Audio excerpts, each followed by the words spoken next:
Hello, it's Saturday night, July 21st, 2020, and I wanted to just take a video of my garden. It's the 5th year. We put this in May 2016, George and I and Leanna, and we bought this 64 plant garden from Prairie Moon Nursery in Wisconsin, and it had the layout and everything, and it's kind of a prairie mix of flowers and grasses, and it's kind of at its peak right now. And so I wanted to take this video so I could remember, over the long winter, what it looked like, and to just have a record of, of how beautiful it got. I'm just going to walk along and talk about the plants and the things that we've seen. In this corner, we've got some stiff coreopsis. They're the yellow. It's kind of done. I should have cut this back. It's flopping over and it doesn't look too good, and it didn't last year either. And I just didn't think to cut it early in the spring and make it shorter and stronger so that it wouldn't fall over. But next year I'm going to remember.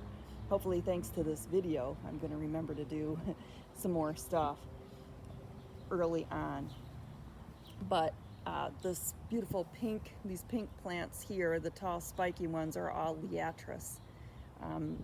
Blazing star, meadow and prairie blazing star.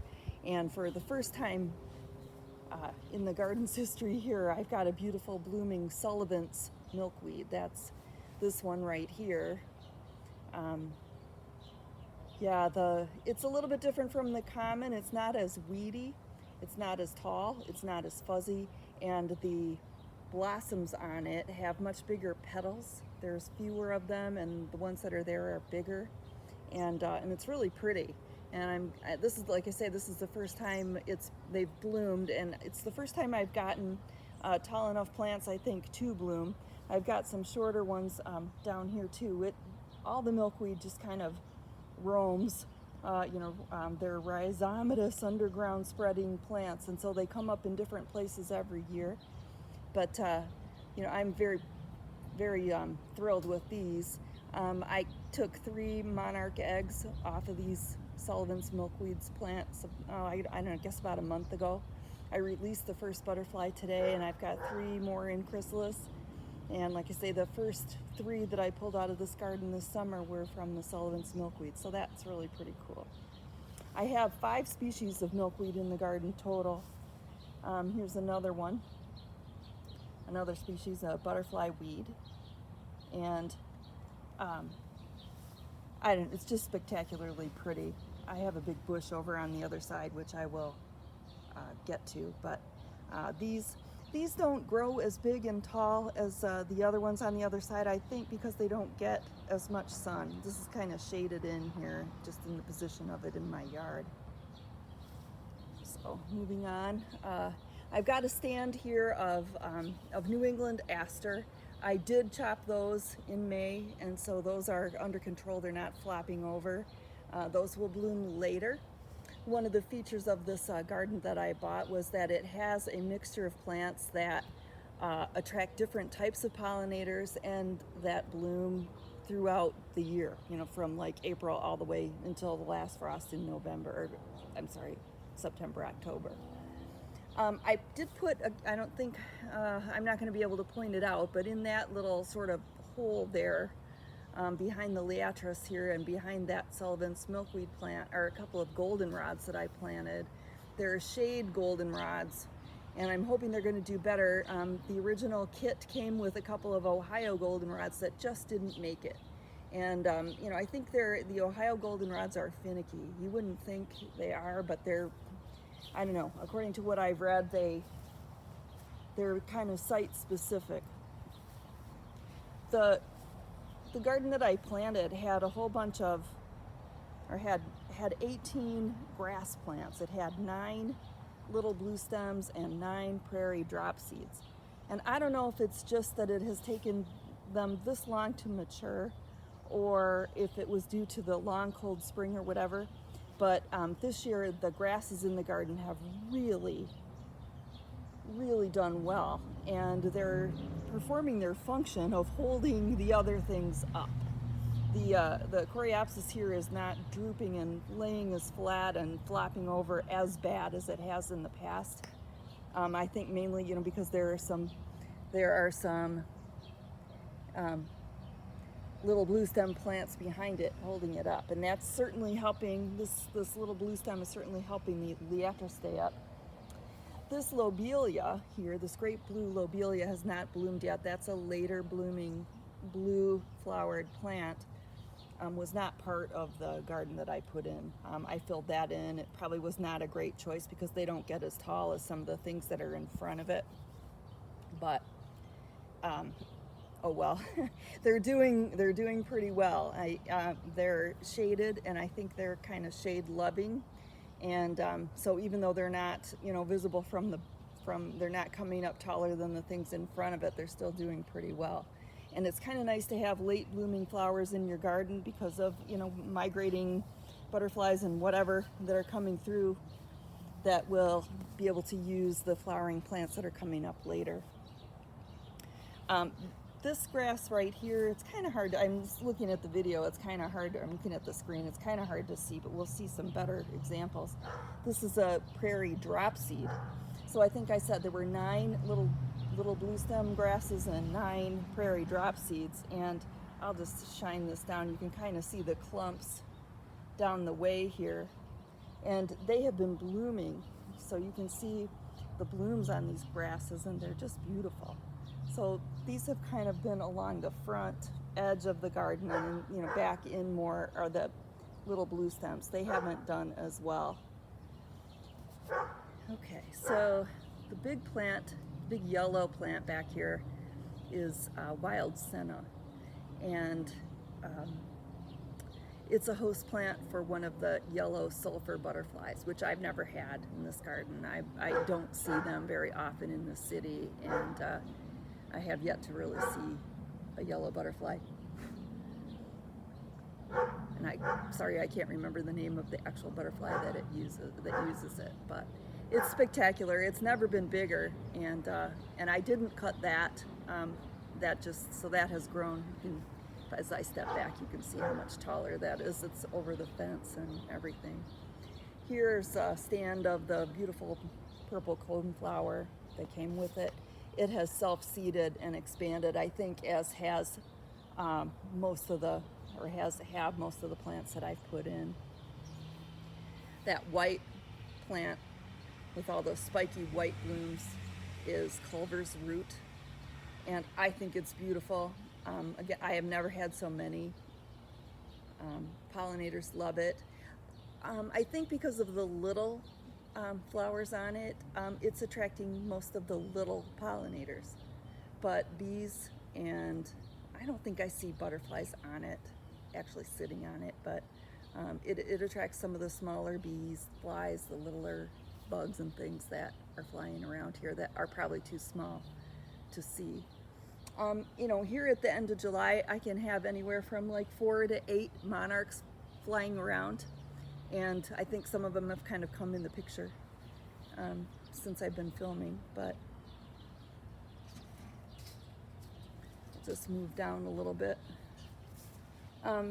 We have some wild bee balm, or Monarda, and behind it is Joe Pyeweed. That is sweet Joe Pyeweed. I have 3 species of Joe Pyeweed out here. I also have next to it ironweed. I have 3 species of ironweed here.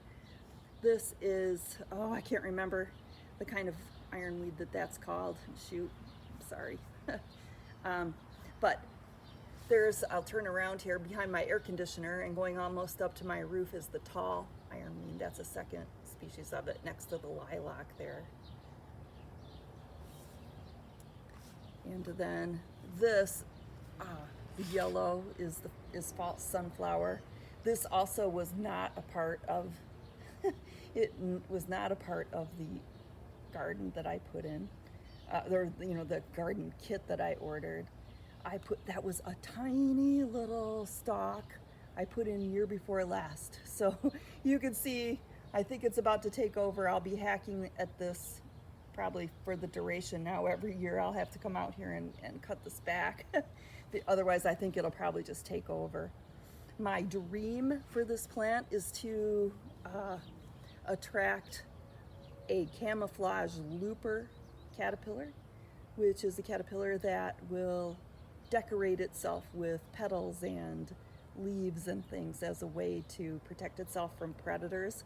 And it turns into one of the green geometer moths. I can't remember the name of that. I should have prepared before doing this video. got some of my names and facts straight, but I didn't do it. The book says to look for an anomalous yellow flower, and see if it turns out to be one of these incredible caterpillars. Right down here, this plant is called Golden Alexander.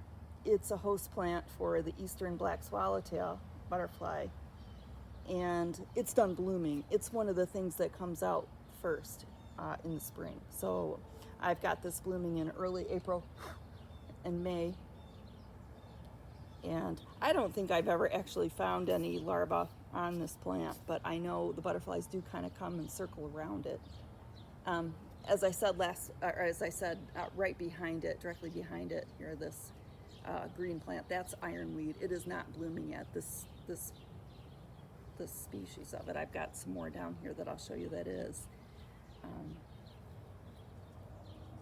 Let's see. Okay. All right. So this marks kind of the end of the 64 plant garden that I put in. And then beyond it is just stuff that I've put in. This area used to be a vegetable garden, and it did well for a while, and then my vegetable plants quit producing any vegetables.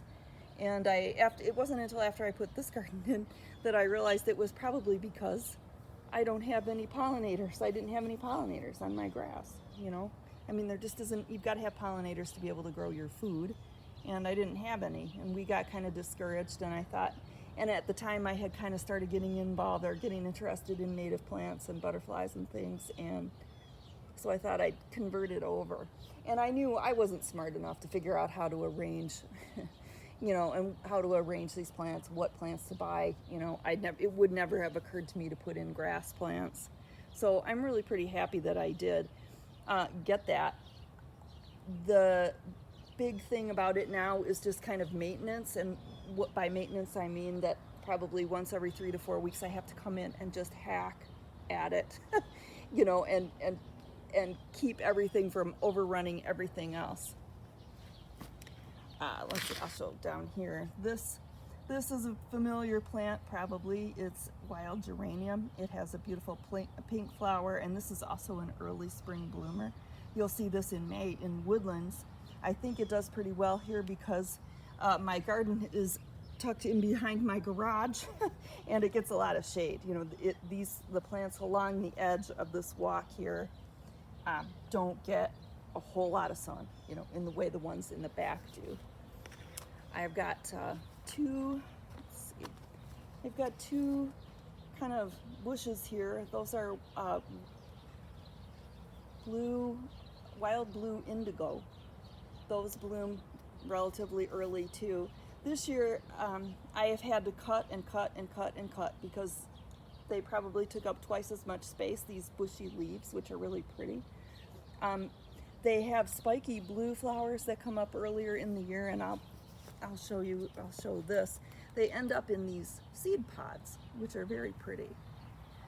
This year I ended up cutting a lot. As I was having to cut this back, I cut the blooms off and brought it in the house with and put it in a vase with the golden Alexanders here, which are yellow. This plant right here is called Royal Catchfly, and it's a prairie plant. It does well in dry, sunny areas, and somehow, even though it's sort of behind all this stuff, it does pretty well. And it wasn't until I put this in, which I think was 3 summers ago, that I ever attracted a hummingbird to the garden. And we've had hummingbirds every year since this beautiful red, sort of lipsticky, like bloomy plant started producing flowers. And you can see they're kind of tubular. They really are irresistible to hummingbirds. And it's been really gratifying, to have that. Between this and all the purple coneflowers that I have out here, we have had goldfinches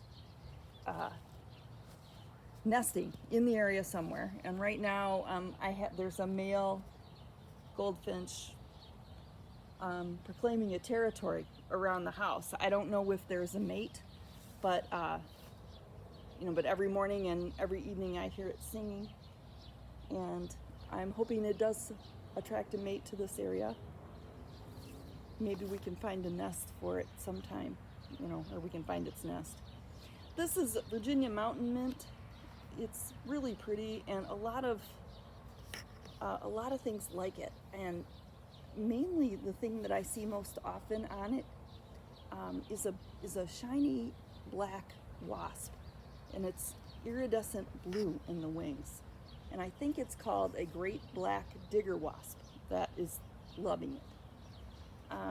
So I'm glad that I planted this.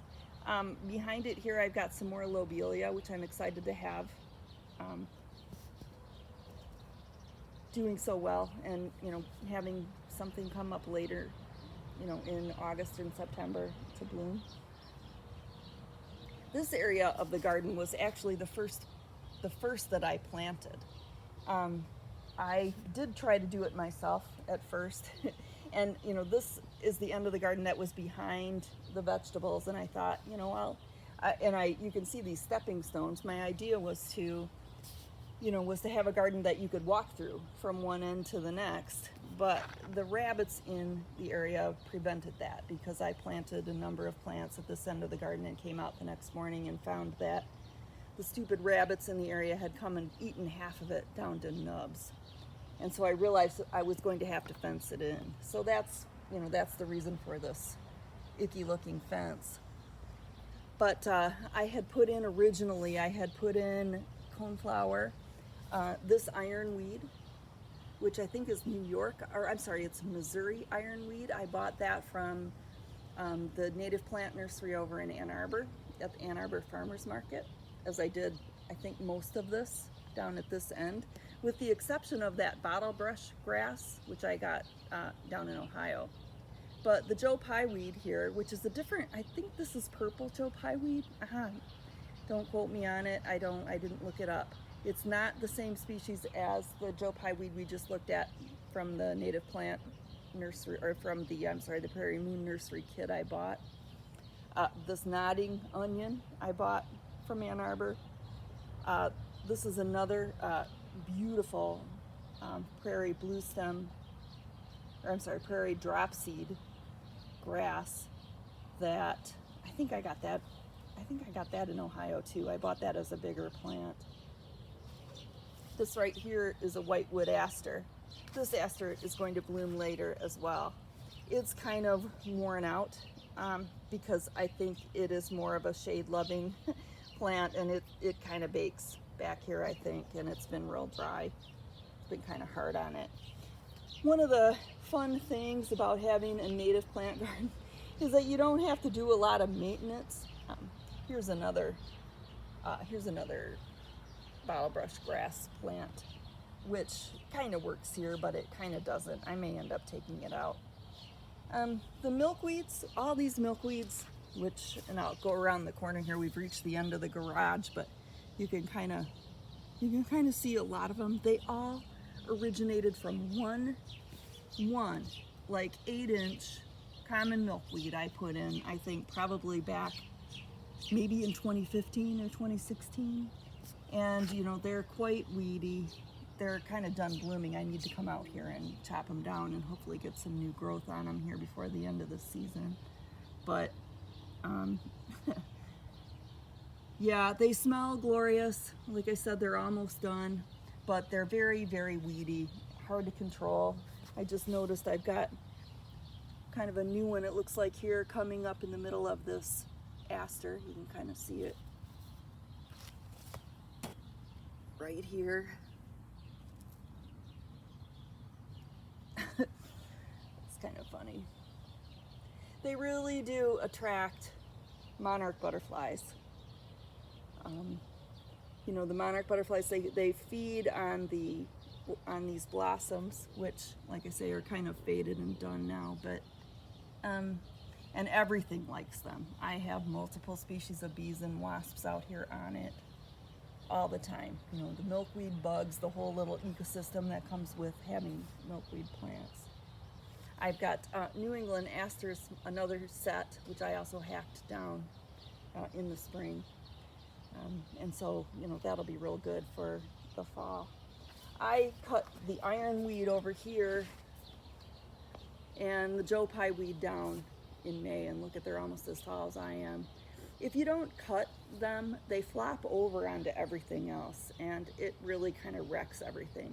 And I think that's one reason that you know, everything looks as good as it does, is that early on I ended up coming out here and just cutting and cutting and cutting and cutting.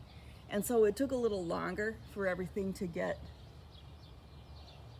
you know, to get into bloom, to get tall and to produce flowers, but it really has paid off, and I've just been so pleased. I am able to just come out here and kind of stand and look at everything. We had a giant swallowtail butterfly out here the other day. I'm trying to think. It's always exciting when there's something else new, you know, to come out and document. I think I've had almost 20 species now of Lepidoptera between moths and butterflies out here since I started this, including last year a Cecropia moth that just kind of wandered onto the property. It wasn't born here, I don't think. I'm hoping this lilac, I think that's a host plant for it. I'm hoping that at some point maybe, you know, this would attract, you know, one of these big silkworm moths. I'm pretty sure the lilac is a host plant for the Cecropia, one of them. They're kind of generalists. We put a bee house in, and it's being used. I have been too busy and I haven't been able to come out here and figure out who's using it. But you can see many of those tubes are full. And so we've got a lot of busy bees. I put some red tape on the top of it, and as well as kind of bad, it looks kind of bad on the top of this fence. But I was hoping that, you know, from the air, it might get the attention of any hummingbirds that were kind of flying around and, you know, cause them to come down. Let's see what else. Okay, I've got a swamp milkweed. So this is the 5th species of milkweed, you know, with the Sullivans. Well, I haven't shown you the, I'm sorry, this is the 4th. The common, the butterfly weed, Sullivan's milkweed, swamp milkweed, and then over on the other side I have a little stand of whorled milkweed that hasn't bloomed yet. I'm hoping if not this year, maybe next year. And then I'm gonna walk just down here a little bit, because this year I put in, I've got these hydrangeas that I've had for years and years. There's 3, and one of them is blooming there by the chimney, and then the big bush on the other side of the chimney is also a hydrangea, but not the native kind, and this one is too. But I thought, you know, they do so well, I thought, you know what, I'll get some native hydrangeas. And so I just bought 3 this year, native hydrangeas. We stuck them in the ground and they have just gone crazy. And I guess what you can do, you know, just like the other hydrangeas, you cut them down, you know, at the beginning of the year or whatever, and they grow on the trimmed growth, you know, just like before. But this one's really pretty. And, you know, they just immediately started getting new leaves and stuff on them. You know, usually it seems like when I plant something, there's like a period of shock as you kind of watch it get used to its new environment. But not these, man. These just acted like they had come home immediately. So being on the north side of the house here, I'm hoping that they're really going to they're going to do well. I think this one has the remnants or the remains of a couple of blooms. They are supposed to be pollinator attractors, and you can kind of, look on this one, you can kind of get an idea of what the blooms look like. They're white. They're kind of a creamy white. So I'm hoping that's going to do pretty well. All right, so amazingly back here, I have growing a cardinal flower, which a lot of people find really tough to grow. And I'm sure that the only reason that mine grows really well is that it's in the corner by these ugly concrete steps and it doesn't dry out. And the fact that I pour a ton of water on it every day. But these are, this is another hummingbird attracting plant, and I'm just hoping that a hummingbird, will find my yard and decide it is a good place. All right, so winding down, I'll show a couple more things. I did not pick the right trellis for this coral honeysuckle. And it doesn't look so bad on the video, but it's just a tangled mess and it doesn't have enough room. And frustratingly, the squirrels or rabbits or whatever bit off all the stems at the ground but one on it. So I have rooted another one. I cut off some clippings and I have another one rooted in the house. I'm going to plant it down there and get it going up the other side, possibly. I'm also toying with the idea of maybe putting like a little arched trellis over my path here.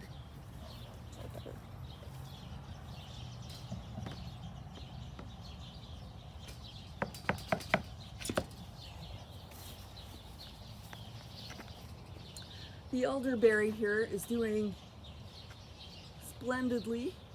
We moved the bird bath underneath it just a week or so ago. The bird bath was getting too hot in the sun and it was getting all gross too quickly, so we thought maybe if we put it in the shade, the fresh water in it would last a little longer. Birds still find it. It looks cute under there. So I guess that was a good move. You can kind of see this tree is absolutely covered with berries. I mean, just millions of berries. And what happened this happened last year, of course, and we came out one day and every berry was gone, like in one day. So as soon as the berries are ripe, birds come and they just eat them. They just clean the tree. It is just wild. And it's kind of too bad, because elderberries are edible for humans, and I was kind of hoping, well, maybe I'd pick a few and see what they were like, but as I said, it just got cleaned off in one day. I mean, and probably just in a couple hours. And I don't know what birds did it. I don't know if if the robins we have in the yard do it, or we have a kind of a gang of, which you can maybe hear on the video. They're going into these red maples across the street. They roost in that red maple tree. There's probably 20 of them. They like it here because of the bird bath, because of all the native plants, and because I have 2 neighbors who feed them bread in the morning. They throw bread out their door. So they've got it pretty nice. I don't know if it was them that cleaned my elderberry tree off, or if it, like I say, if it was the robins. I don't know. Possibly by the time that happened, the robins may have left. I'll back up. This is one of my favorite things in my whole yard. And it's just an ordinary gray dogwood. And I bought this at a silent auction down in Ohio, I don't know, maybe 4 years ago or 3. It's taped up because we have such a rabbit problem here. And we actually have a fence around this and a few of the other trees in the yard because the rabbits come and eat the bark off of it. And I am still cursing them because you can see that hole in the yard. I had planted a little native redbud tree, and the rabbits ate the bark so bad that it died. And I just couldn't believe it. All right, so enough whining about that. I'm going to show one more thing. Maybe, yeah, one more thing. I have a Virginia creeper vine going on my silver maple tree here. It's doing pretty well. I fertilized it. I cheated. I put Miracle Grow on it because, this thing, it's just crazy. It's been broken several times and it has come back and come back and come back. So that gives me hope. I think the squirrels break it when they chase each other around up and down this tree.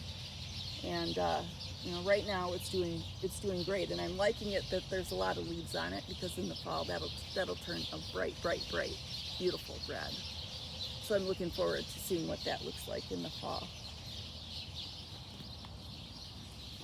I'm just going to walk down to the other side of my garage real quick. It's better than stopping and starting the video, I think. One of the big attractants, I think, of my yard to these goldfinches is this, are these two lavender plants, which look pretty bad right now, but just love growing in this spot, which is kind of on a hill, so it's well drained and it's in the sun. And we come out in the morning and we find goldfinches in these plants eating the lavender seeds. And I think that might have been what attracted them. These plants right here are quote, unquote, air quote, native plants. They're prairie smoke, but I really don't think prairie smoke is native to the Detroit area. It might be native to the prairie. It does really well here too, you can see. I mean, the plants that I put in were probably a quarter of the size. And they're early bloomers. We've cut everything off. You can kind of see the remnant of, there we go, of the plants. They're pink, but they have these filaments, kind of in the bloom that make it look like it's, I guess, smoke. This plant, is starting to bloom. This is purple lovegrass. You can kind of see the pink and purple blooms on it. The one next door is supposed to be purple lovegrass, but it has never bloomed. So I don't know what's the matter with it.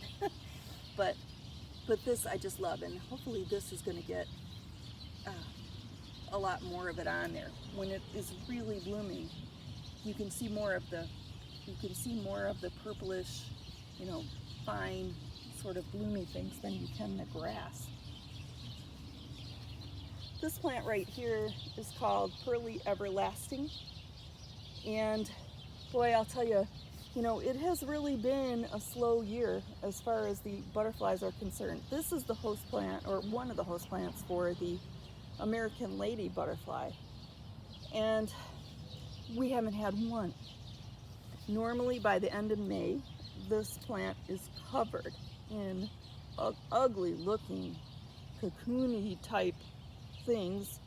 The larvae sew up, or they kind of, it's hard to describe, they kind of close up clusters of leaves at the tips of these stems, of course, and this is way before the time when they're blooming, and they just eat. I don't know where the caterpillars go. I have never found a chrysalis, in years when they've done that. But as I said, we have not had a single one. And man, it's a drag. Those are migratory butterflies, and I don't know if they must have run into just a really nasty,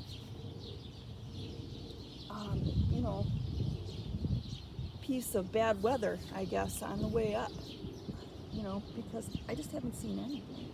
Maybe other people have had them. My sister hasn't. She's up in Novi, and boy, I don't know what the deal is. This is rue. This is a host plant for the black swallowtail, and we had a couple of caterpillars on there. We had a couple larvae early in the spring. We didn't bring them in. I didn't bring them in. I don't know whether they ever made it to the butterfly stage or not. I replaced my butterfly bush this year with this plant, which is a serviceberry. And that is a native shrub that also bears edible fruit. I don't know if it really likes it here. I don't know if it's not getting enough sun. It looks like it's got some sort of disease. I don't know. The soil might not be good. This is very clay over here. I'm going to hold this up. You can see how much milkweed I've got, how much it's all spread. Some of it has bloomed. I guess some of it hasn't. I need to cut down some of the ones that are done blooming. Number one, so it'll look better, and number two, so I can get another you know, kind of round of it going for the insects for later in the summer. This kind of started out as an herb garden. So I've got some sage, some chives, and a big old chunk of on the ground there, oregano, which we hack out half of every year. We just cut it down by half, and it's still, every year it seems to end up with more than we started with.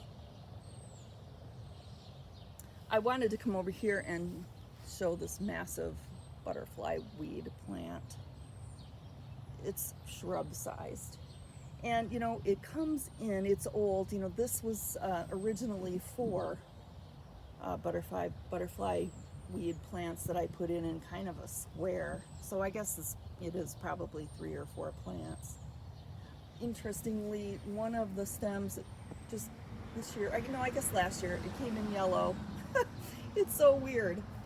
And I should look. The plant itself is so old that, you know, the leaves come in and they're tough and leathery, and the monarch butterflies won't lay eggs on plants that are, or leaves that are tough.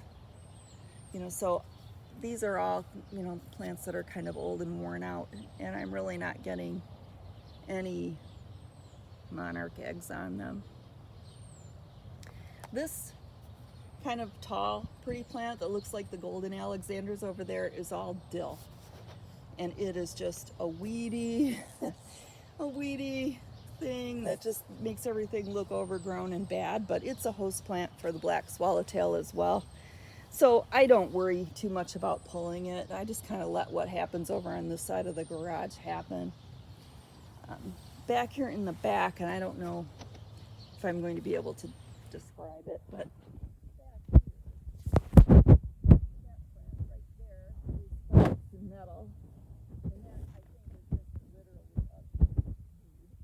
but it is the host plant for the red admiral. And I've seen a whopping total of 1 red admiral all year. And that is a butterfly that in the past we've had multiples of every year. So I don't know what's going on with that. I should get back in there and look. I've never had anything reproducing on that plant, but like I say, that's the host plant. That's what they look for and will lay their eggs on. Let's see what else. I think we're about done. There's another swamp milkweed. Oh, I walked past the world milkweed. Okay, so that's the swamp milkweed. I've been pulling, you can kind of see I've been cutting things off of that to bring in for the monarch butterfly larva that I'm kind of raising inside. I have 3 caterpillars in chrysalis and 1 caterpillar eating. I cut some and brought it in and found 2 more eggs. So I think that's all I'm going to try to do for this year. But this right here is world milkweed, and I may try feeding some of that, you know, to my monarch caterpillars. But it's kind of interesting.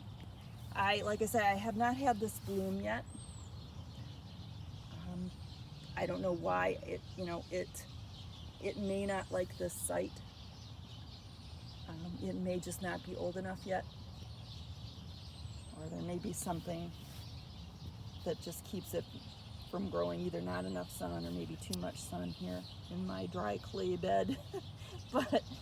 but this is the 5th species of monarch milkweed that I have. So world milkweed swamp, the big old common, the butterfly weed, and then the Sullivan's weed that I started, or Sullivan's milkweed that I started out with.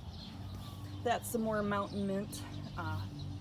This is an example of what happens when I don't know why this is all flopping over and the stand I have behind the garage is all standing up straight. But maybe next year I will remember, you know, to try to cut this down too. Maybe that won't happen. Or maybe this just isn't a good spot for it. I don't know. But I just kind of wanted to take these pictures and to do this video so that I could have a record, because everything it has been a beautiful summer. It's been a hot, dry summer, but it's really been a beautiful summer. It's been you know, it's been glorious, really, you know, and it's been fun to see all this coming out. I'll just end with a, you know, with kind of a panorama shot of how it looks. I'll give a shout out to my sweet husband George, who put in these gates. And putting in these gates, you know, we have to keep the rabbits out of here. I don't think at this point they're going to eat anything, but I sure do not want them breeding back in here or anything else. But he put these gates in, and it's so much easier to deal with. And we were able to cut. We used to have fence, you know, from here all the way down to the end, but that enabled him, you know, having these gates on here like this, enabled us to cut the ugly fence out of there, and it looks a ton better. And I think I'll be able to plant some plants closer to the sidewalk. My tentative plan is to I have some violet seeds, and I'm going to pull these weeds. I'm going to, you know, disturb the soil, and I'm going to plant a whole ton of violets right along that path, and maybe in some of these bare areas. Maybe keep the weeds down. The weeds are not too bad. It's worse earlier in the spring, but we come out and we pull out. We don't cut any of this down in the fall. You know, where it's said that leaving this stuff up helps overwintering species of whatever, you know, who need to burrow into it or have their chrysalises in it or under it. And so, you know, we leave it up. Plus, it's actually kind of pretty. This wild senna here grows beautiful seed pods, and the seeds of the coneflowers are winter food for goldfinches. And what else have I seen? I think cardinals as well. And yeah, goldfinches and cardinals will come and eat the seeds out of the purple coneflower. Since I put this garden up in the fall, we get northern juncos in the yard now, which we never used to do before.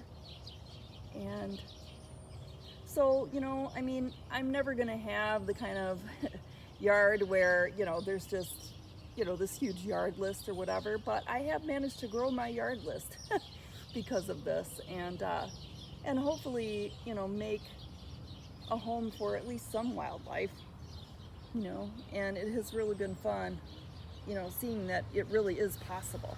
And it gives, you know, it just gives me hope. I wish I could talk the neighbors into doing stuff like this, but, you know, it's virtually impossible.